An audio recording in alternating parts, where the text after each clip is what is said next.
Albert Einstein famously quoted, "Compound interest is the eighth wonder of the world. He who understands it earns it. He who doesn't pays it." Hey guys, Leon Chin here. I'm finally back. I've actually been gone for a little while due to kind of finishing up some things for residency. I finally finished my boards. Hopefully I don't have to take it again. And so I'll be back making some more videos. So over the next few weeks, the topic of my videos will be really the basics of investing. I will cut them up into short, maybe less than 10 to 15 minute segments, just so that it's not too overwhelming and kind of easy to just watch slowly over time.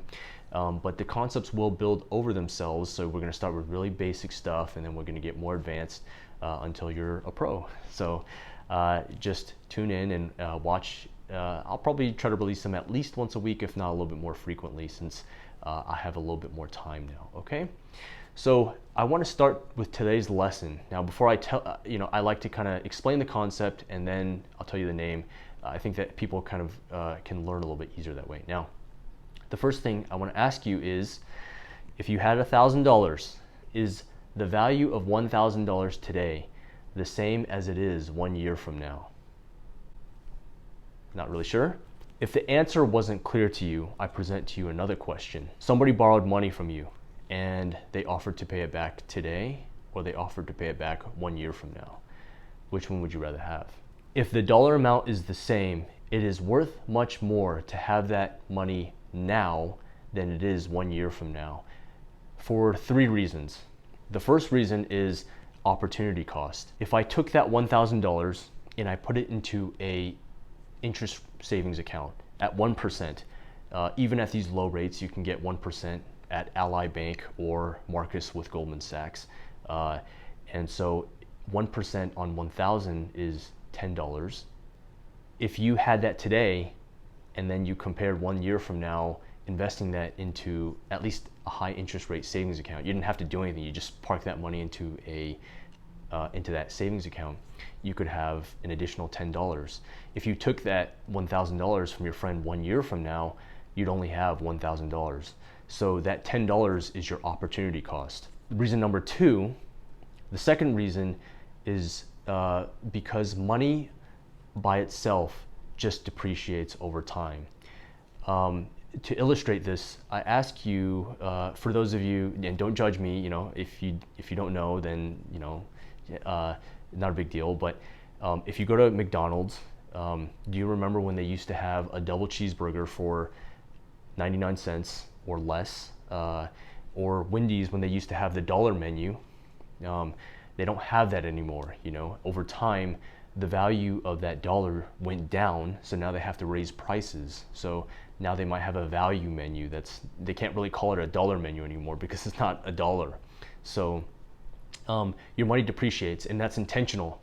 The government or quasi-government, the Federal Reserve Bank, actually has a target interest rate of 2% per year. That's their target. It might not always be 2%. It might be more, it might be less. Historically, it looks like they've been on track with that.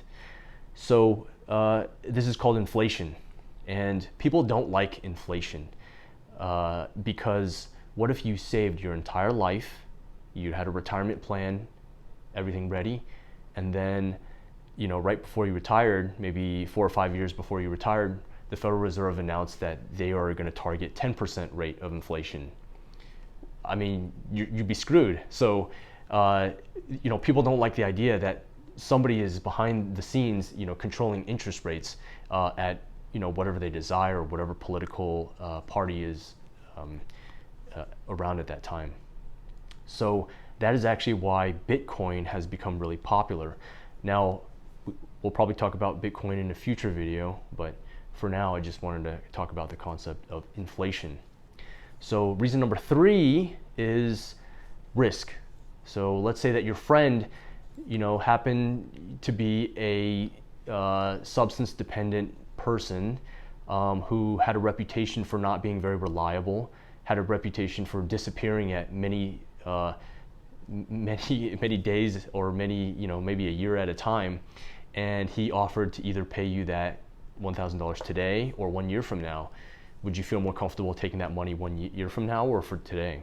So risk. The third reason is risk. So we've given you some examples of why that money is worth more today than it is in the future. You have opportunity cost, you have inflation, and you have risk. In order for your friend to make it worth it to you, to loan him that money and pay you back 1 year from now, they have to pay you a premium. And this is where we get into the concept of time value of money. So let's say that your friend saw a really good deal on real estate, and he knows he could make a lot of money in a few years on that deal, but he really needs the money. He needs at least $10,000 right now, but he knows he could make a lot more money in the future. So he offers to pay you interest if you let him borrow money from you. And here are the terms.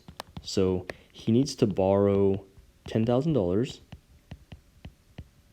right now, today, and he offers to pay you an interest rate of 5% compounded annually. And that's okay if you don't know what that means yet. We will talk about that. Okay? So let's say after 1 year. So let's say here's year. And after 1 year, how much money do you think that money is worth? Well, that's easy. You basically just do 5% times $10,000, and you end up with $10,500. So how much do you think that money's worth in 2 years? So, well, last time we just did 5% times 10,000. That's $500. So we just multiply that by 2, and then what do we get? We get $11,000, right? Wrong. You actually end up with $11,025. And you might say, who cares? It's only $25. Well, let's say instead of 2 years, we say 20 years. How much do you think that would be? If you did the math the wrong way, it would be $20,000. If you did it the correct way, it would be worth $26,533. So, okay, well, let's take it to the next level. Let's say 40 years. Well, if you did it the wrong way, it would be 30,000. And if you did it the correct way, it would be worth 70,400. This amount is more than double, and 40 years is actually realistic for someone's retirement. So you really have to know your math correctly, okay? Let's say you did this generationally, from not just your kid, you pass down the wealth not just to your kids, but also down to your grandkids. So let's say 80 years, okay? The first method would give you $50,000, and the second method would give you $495,614. So this second method is called compound interest. Compound interest. Okay? The difference really shows that most of your money is made through the power of time. Okay? Now, believe it or not, the majority of people who don't study finance think that interest rates actually work out like this. And that's why you have to learn this, okay? If you don't believe me, go ask anyone. Let's say, for an example, that that, let's say, doesn't study finance, and you give them a problem. You say, let's say if they had to borrow $10,000 compounded annually, 5% in 7 years, how much would that money be worth? Yeah, I can't guarantee you, but I'd say majority of people, like let's say more than half, more than half the people you ask are probably going to give you an answer from this column rather than here. Okay?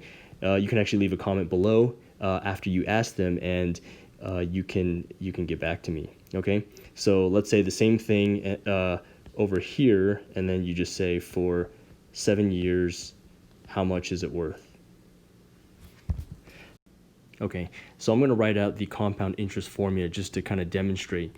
Okay, A equals P 1 plus R in T. Now, if you're not mathematically inclined, don't worry about it. You could just type in compound interest formula or compound interest calculator online, and you could just plug in the numbers. I'm just going to kind of define this out in case you want to know. So this is the final amount, and this is the principal. I just realized I spelled principal wrong. It's supposed to be P-A-L, not P-L-E. And then R is interest rate, and N is the number of times interest was applied per period. Number of times interest per period. Okay, and then T is the number of periods that elapsed.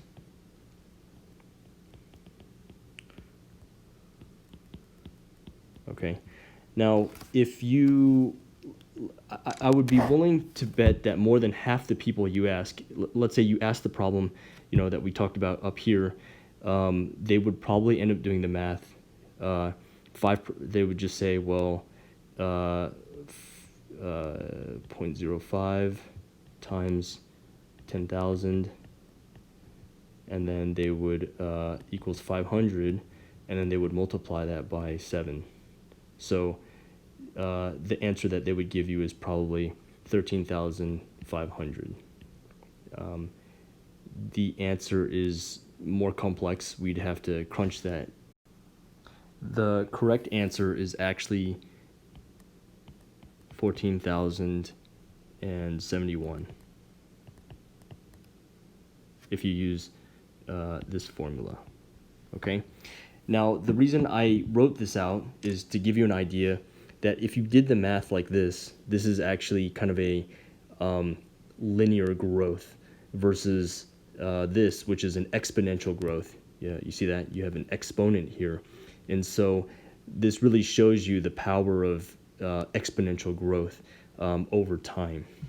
This is the first lesson I teach because anyone who understands compound interest will never have a balance on their 20% interest rate credit card. And people who understands compound interest will use compound interest in their favor in order to make money. People who don't understand compound interest will forever be enslaved to paying it back. Not that many Americans have credit card balances, right? So the average credit card interest rate is 20%. Let's say $6,200, which is the average amount of debt that Americans have on their credit card, compounded at 20% rate. In 5 years, that would be $15,427. How much do you think it is in 10 years? In 10 years, it's $38,388. Should I keep going to 20 years, or is this starting to get pretty painful? It's $237,693.